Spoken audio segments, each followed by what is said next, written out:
I am Claire, 42 years old, a freelance journalist specializing in local arts and culture, standing in the backyard of my sister Rebecca's house in Asheville, North Carolina, where the light from lanterns hanging on the walnut tree shines down on the crowd, laughing and talking at her birthday party on an October evening in 2023.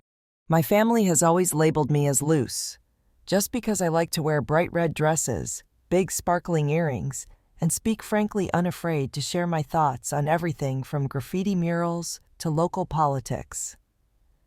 That evening, I held a glass of wine, smiling as I chatted with relatives, enjoying the scent of lavender from the garden, blending with the soft jazz music, believing this would be a warm evening, a time for family to gather, and that my tensions would dissolve in the laughter.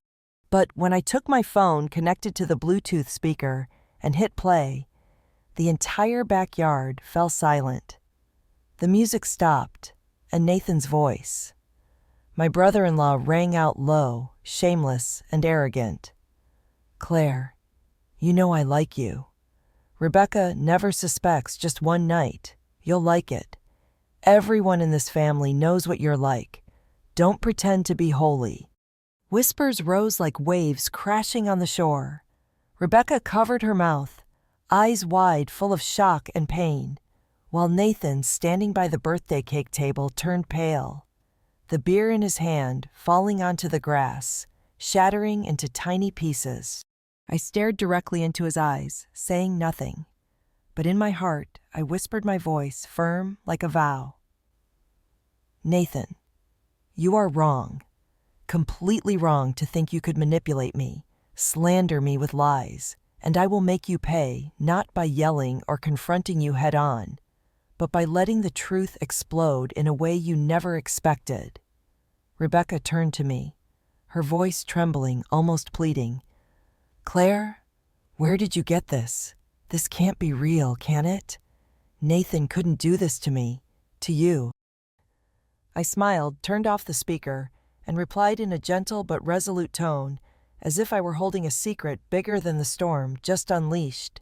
"Sis, I don't need to explain anything now, but I promise you the truth will speak for itself at the right time in the right place, and you will understand why I did this." I walked out of this backyard, feeling my heart being torn apart by her questioning gaze, by the whispers of relatives, but at the same time, I felt a strange sense of relief, as if I had released a gust of wind that no one, not even Nathan, could stop. In the car, I called Lydia, my best friend and sound editor, who always understood me better than anyone. "Lydia, I need to meet you right now. Nathan hit on me. I have recorded proof, and I want to do something big, something far beyond a family argument. I want the whole town of Asheville to hear the truth, but in a way no one expects, in a way that will make Nathan have nowhere to hide." Lydia responded immediately, her voice excited as if she had been waiting for this moment. "Claire, come to my studio, bring the fire in your heart. We're going to turn this story into something that will make the whole town turn their heads, and Nathan won't have any place to hide." I drove through the tree-lined streets of Asheville, the moonlight shining on the windshield, and in my mind, I thought about my mother who had once taught me, "Claire, the truth is like the wind. You don't need to shout, just blow it at the right time." I whispered to myself as a reminder, "Mom, I'll do exactly as you said. I'll let the truth fly far, and I'll make it touch every corner of Asheville." Have you ever been pushed into a corner, blamed by the ones you love the most, only to realize that your greatest strength lies in the unwavering silence? I have been there, and what I did next made the whole town of Asheville unable to stop talking about me. The whispers about me are not new in the family. They have been simmering since I was a young girl, loving the bright red color, enjoying dancing at art festivals in Asheville, and never shying away from debating murals or town policies.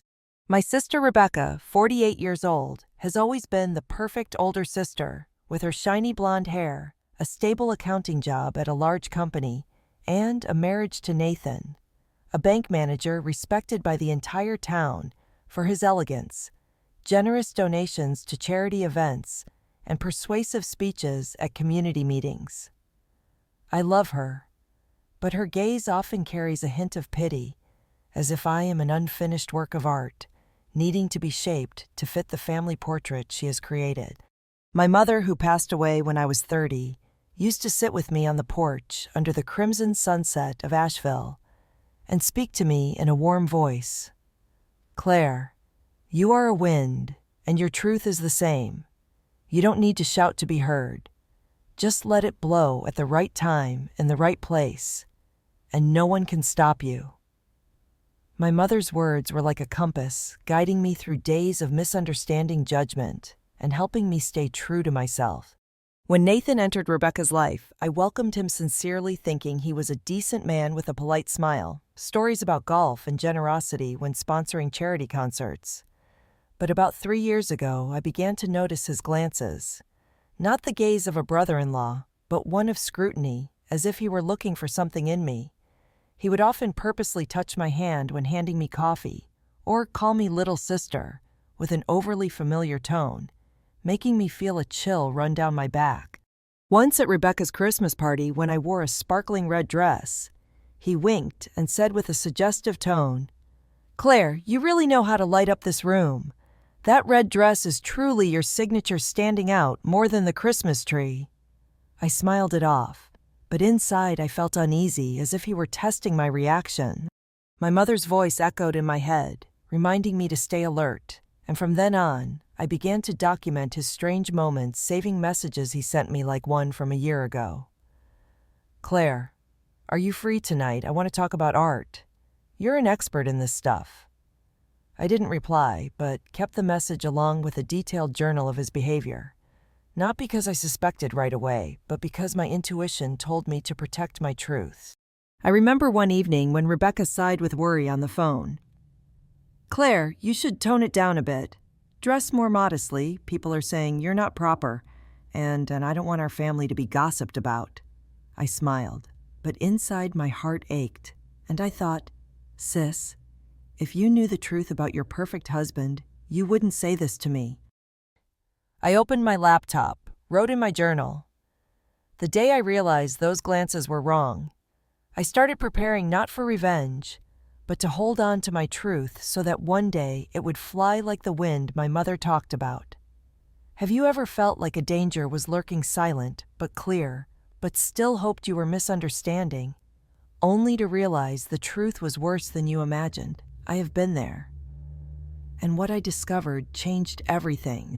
Everything exploded a month before Rebecca's birthday party, when I went to her house to help prepare, bringing a tray of chocolate cookies I had made myself, hoping that an afternoon with her would erase the tension in my heart. Nathan opened the door, smiled, but his gaze made me shiver, as if he was looking through me. Not with friendliness, but with an intent I didn't want to think about. When Rebecca went upstairs to call her son, Nathan suddenly pulled me into the kitchen, closed the door, and whispered in a deep, confident, and brazen voice, "Claire, you know I like you. Rebecca never suspects just one night you'll like it. Everyone in this house knows how you are. Don't pretend to be saintly." I pushed him away, my heart pounding, feeling both angry and scared, and shouted, my voice trembling but firm, "Nathan, you're crazy. I'm your sister-in-law, and I'm going to tell Rebecca everything. You can't get away with this." He sneered, his eyes cold as a knife. "Claire, who do you think will believe you? This whole family, from Rebecca to the extended relatives, all think you're loose. A girl who likes to wear red dresses and seduce men. If you speak up, they'll think you tried to seduce me, and Rebecca will hate you forever. You'd better keep quiet for your own sake." I ran to the car, my hands shaking so badly that I dropped the keys and hit the record button on my phone, a habit from my journalism days, always recording when interviewing or encountering an unexpected situation. Listening back to the recording, Nathan's voice clearly rang out, each word like a knife, but I felt relieved because I had the undeniable evidence. I immediately called Lydia. My voice still shaking, but determined. Lydia, Nathan hit on me, and I recorded everything he said, from how he tried to blame me, to his arrogant tone, I don't just want to argue in front of Rebecca. I want him to pay. And I want Rebecca to see the truth. But in a big way, a way that all of Asheville won't be able to forget. Lydia replied, her voice confident, as if she had seen the future. Claire, come to my studio right now. We'll turn this recording into an anonymous podcast, telling your story without revealing your identity from the start. We'll let all of Asheville listen so they can guess. And when the time comes, Nathan won't have anywhere to hide from your truth. I drove through downtown Asheville, watching the murals flash past the window, thinking about my mother, about what she had taught me, Claire. Your truth is the wind, and you must let it fly at the right moment. In my heart, I whispered like a promise to myself, Mama, I will do it. I will let the truth fly far, and I will make Nathan face what he has caused, not by confronting him directly, but by letting the whole town hear his true voice. Do you think a lie, no matter how long it's been believed, can be stronger than the truth? When the truth is held by someone who never gives up, I thought so. But the plan Lydia and I prepared changed everything. I met Lydia at her small studio in downtown Asheville, a warm room with walls covered in graffiti art light, streaming through the window onto the mixing table, and the smell of coffee from the cafe next door wafting through the air. I sat down and told her everything from how Nathan hit on me, to how he tried to blame me by exploiting the family's prejudices, to the years I was misunderstood as loose, just because of my free-spirited lifestyle and love for beauty.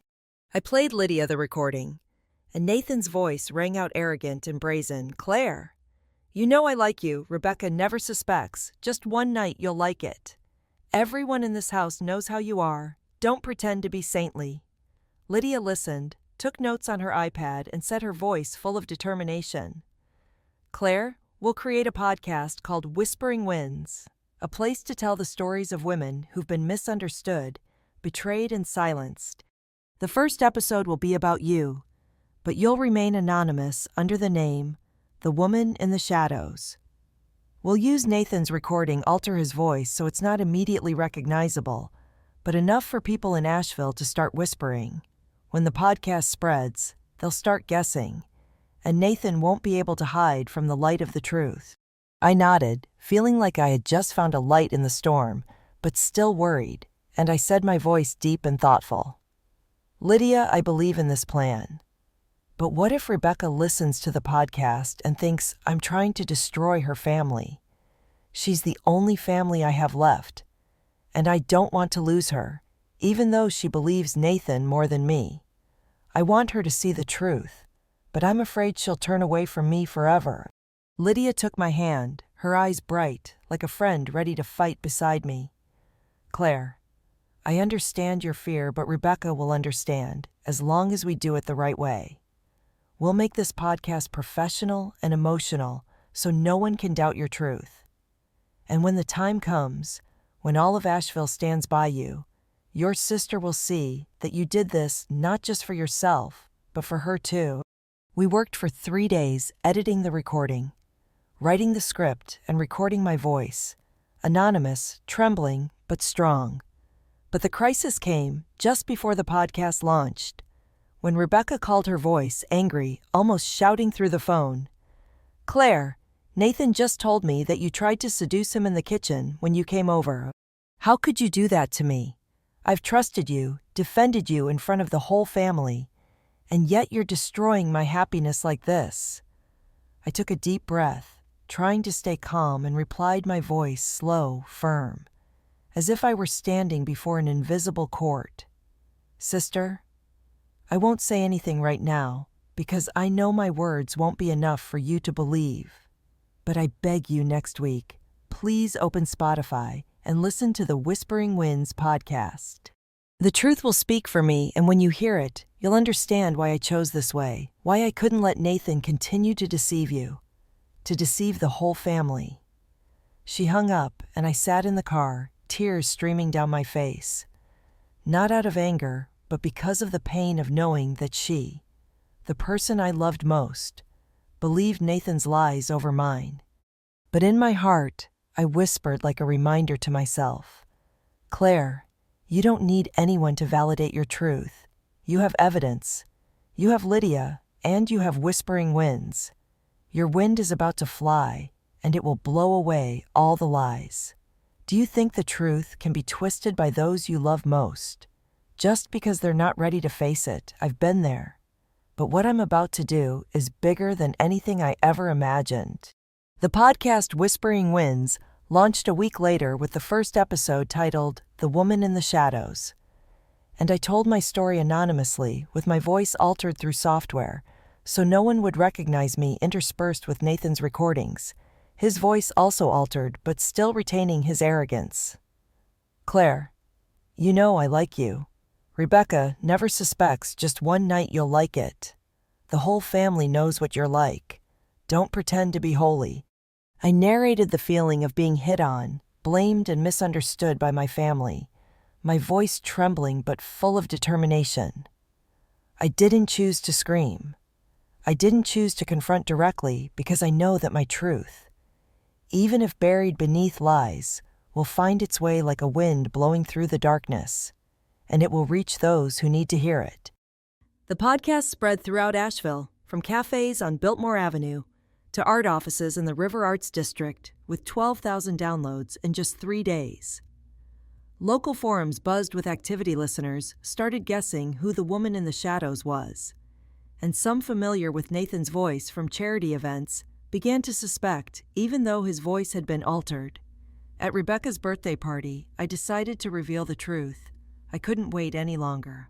I walked up, took the microphone, looked into the crowd, and said my voice strong. Like a declaration, I am Claire, and I am the woman in the shadows in the Whispering Winds podcast.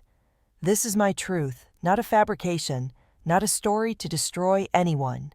I am playing this recording unaltered, so everyone here, especially Rebecca, can clearly hear what Nathan said to me.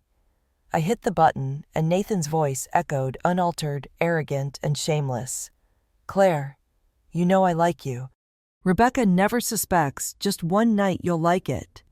The whole family knows what you're like. Don't pretend to be holy. The garden was shocked. Nathan stammered, trying to justify himself. Claire, you're making things up. I never said that this is a fake. Don't believe her. But his panicked eyes, the way he backed away like an animal cornered, said it all. Rebecca stepped forward, tears streaming down, and hugged me tightly. Her voice choked. Claire, I'm sorry. I'm sorry for not believing you, for letting Nathan deceive me, deceive the whole family. I was wrong, and I will never let this happen again. Nathan was kicked out of the house that very night, his luggage thrown out into the yard, and he left no more excuses. I watched him walk into the darkness, not feeling triumphant, just relieved, as if my wind had blown away a heavy wall. Lydia, standing next to me, held my hand and whispered, Claire, you did it. You made all of Asheville hear the truth, and no one can deny it anymore. I smiled, thinking about my mother, and whispered in my heart, Mom, I've let the truth fly, and it's found the right place, just as you said. Do you believe the truth, no matter how buried, can explode and change everything, as long as it's released at the right moment? I did it. But what I did next really shocked Asheville. Leaving the garden, I walked along the French Broad River, where the moonlight shone on the water, sparkling like small jewels, and I sat on a rock, letting the tears fall. Not because of anger at Nathan, but because of the pain of seeing Rebecca, the one I loved most, once trust him more than me, once looked at me as a destroyer. I thought about the years I was called loose, about the suspicious glances from my family, about the times I wondered if I was wrong for choosing to live authentically, for choosing to wear a red dress, for choosing to speak my mind without fear of judgment. But then I remembered my mother that evening. She sat with me on the porch when the sunset was as red as flames, and she said, Claire, your truth is the wind, and you are the one who decides when it blows. Never let anyone make you doubt that wind, because it will lead you to the light. My mother's words were like a lamp lighting the path I needed to take, and I felt a new strength, not the strength of revenge, but the strength of healing. I took out my notebook from my bag, wrote a long letter to myself, each word like a hammer, breaking the pain. Claire, you don't need anyone, not even family, to validate your truth. You created Whispering Winds. You made all of Asheville hear your voice, and now you will continue not just to protect your truth, but to open the way for other women, those who are silenced, misunderstood, so they know they're not alone, that their wind can fly far too. That act, simple as it was, felt like a turning point, helping me rediscover myself. The next day, I met Lydia at the studio, the light from the window shining on the mixing desk, and I said, my voice full of determination, "Lydia, I want Whispering Winds to not just stop at my story. I want it to become a home for women who have been betrayed, misunderstood, so they can tell their stories, so they see that their truth also has power. I want this podcast to spread, not only in Asheville, but throughout North Carolina and beyond." Lydia hugged me, her eyes shining, and replied, "Claire, you're not just telling a story, you're starting a movement. I'll help you find more stories, connect with women ready to speak out, and we'll make Whispering Winds an unstoppable fire." I nodded, feeling like I had just found myself again after a long storm, and in my heart I whispered, "Mom, I'm doing this for you, for women like me and for myself, because I know my truth deserves to be heard." Have you ever turned your pain into a bigger voice, not to prove anything to the one who hurt you, but because you knew your truth could change the world? I did that, and it took me to a place I never expected. Whispering Winds became a phenomenon, with 60,000 downloads in the first month, not only in Asheville, but spreading to Raleigh, Charlotte, and even major cities like Atlanta. I recorded more episodes telling the stories of women who had been betrayed, from a single mother whose husband financially cheated on her to an artist harassed by colleagues at the painting studio. Each episode was a wind blowing away the walls of silence, and I received hundreds of emails from listeners. Like one woman wrote, "Claire, because of you, I dared to leave a toxic marriage, and now I'm finding myself again." After the podcast spread, Nathan was recognized by a colleague at the bank, despite his altered voice, and was accused of similar behavior with female employees. An investigation was launched, and Nathan lost his job, was shunned by the community, and eventually moved away from Asheville, leaving no trace. Rebecca, after the initial shock, became my biggest supporter, joining the podcast production, helping me connect with speakers and organizing interviews. One evening, she sat with me in the living room, the light from the table lamp shining on her face, and she said, her voice choked, "Claire, I was wrong not to believe you, to let Nathan manipulate me to think you were the destroyer. You didn't just save me, you saved all the women out there. And I want to be part of that, to make up for my mistake, to stand by you as you've always stood by me." I hugged her, smiled, and replied, "Sister, we'll do this together, not to get revenge on Nathan, but to help other women find their wind, to let them know their truth has power too."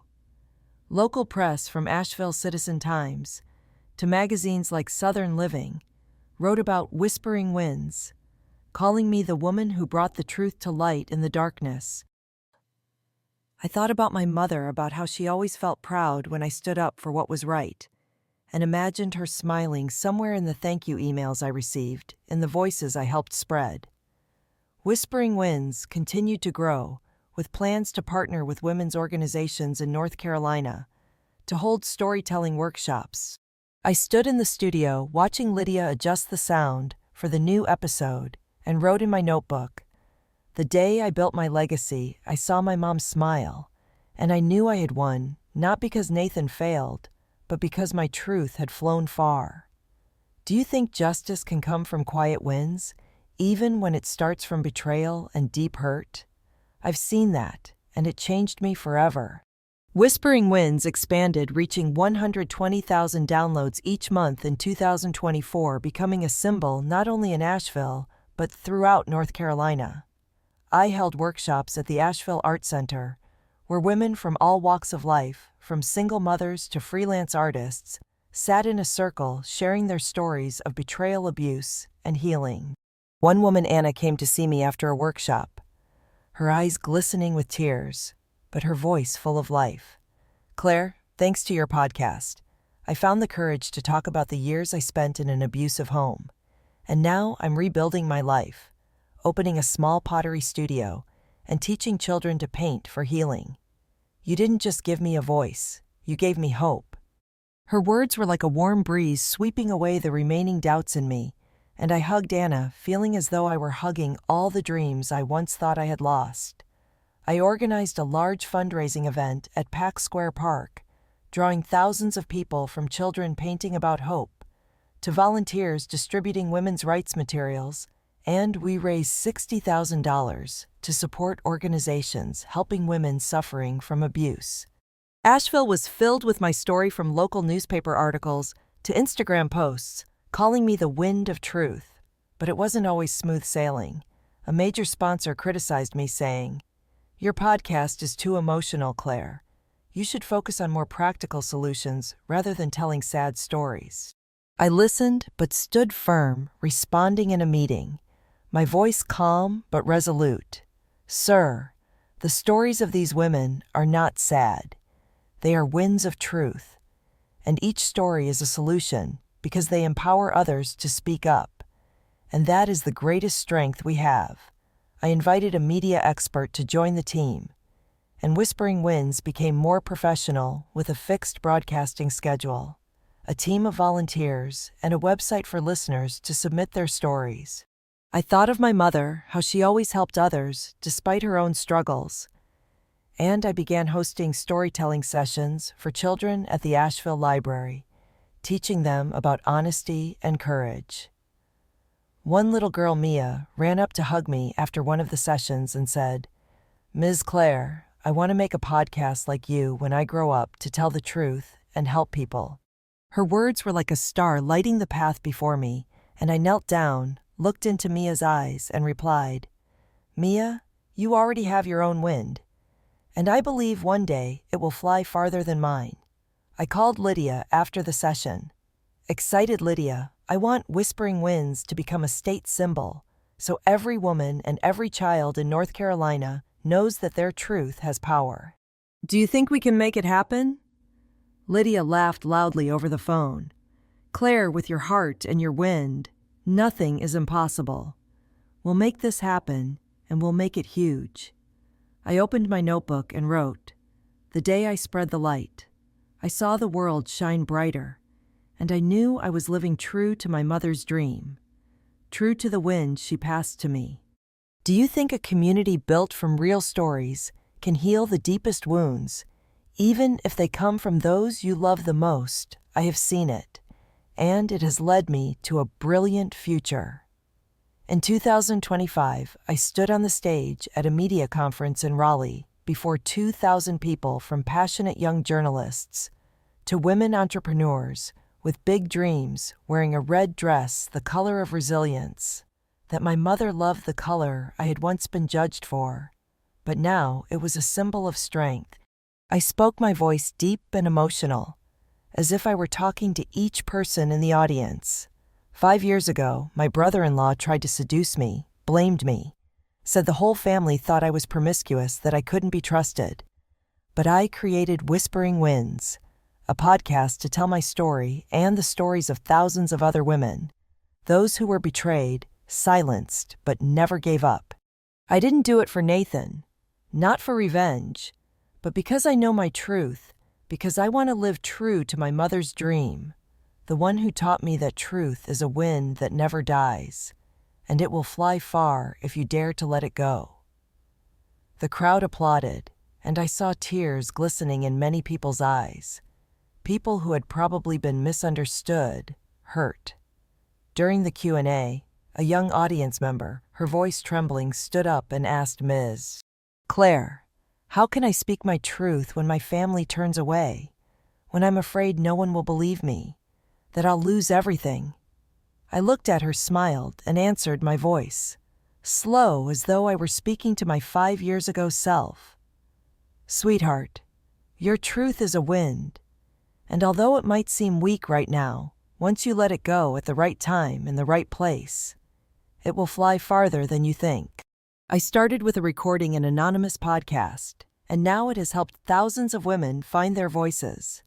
You don't need anyone to validate your truth. You just need to believe in it, and every small step you take will lead you to the light.